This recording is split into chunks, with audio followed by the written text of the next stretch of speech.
Good morning, Jackie. It's Friday.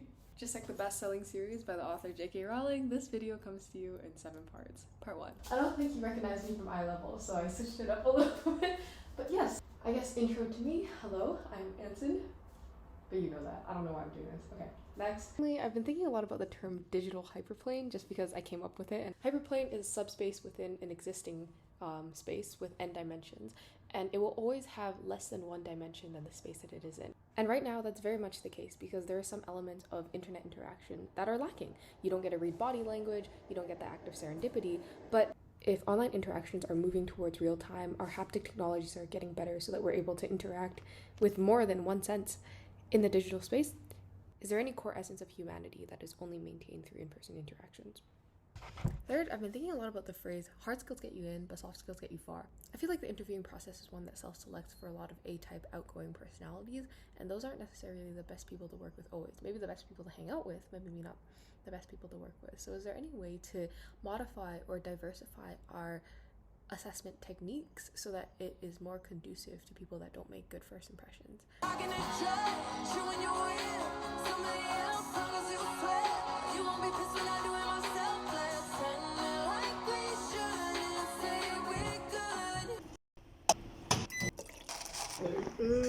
Yum. Oh god.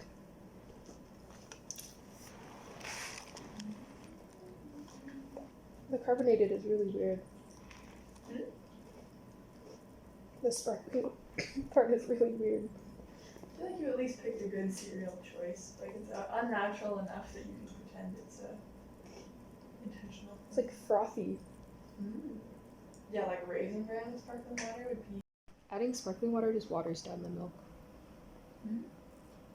So if I didn't make it abundantly clear, I thought it was like a 3 out of 10. It was just kind of odd, weird, and uncomfortable at the same time. I wouldn't recommend it. It wasn't anything like oatmeal because it was way too sweet, and just the texture. Ugh. Needless to say, I won't be missing another video. Part 6. I was also thinking a lot about the Colin Ridge problem that you brought up a couple days prior. You told me not to read the article, but I did, and it reminded me a lot of something that happened today. So within this building, you have 2 different methods to get into areas. You can either use your key card, which is something that you tap, very high tech, very, very cool, or a traditional key. So the thing is that today my key card didn't work anywhere, and I couldn't get into my room. My laptop was locked in there, and it was kind of stressful because I had a lecture. And then I went downstairs to get like an alternate key card. That one didn't work either.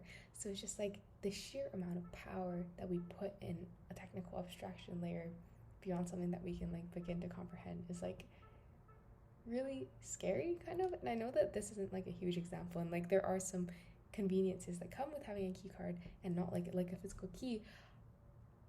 I can't help but apply this to smart cities and think, okay, well, if not just like being locked out of your room, but like being locked out of your house, being displaced accidentally because of a glitch in the system, as we entrench software so deeply into like the core tenets of our daily lives. Like, I think this is something that scares me to think about, but excites me at the same time.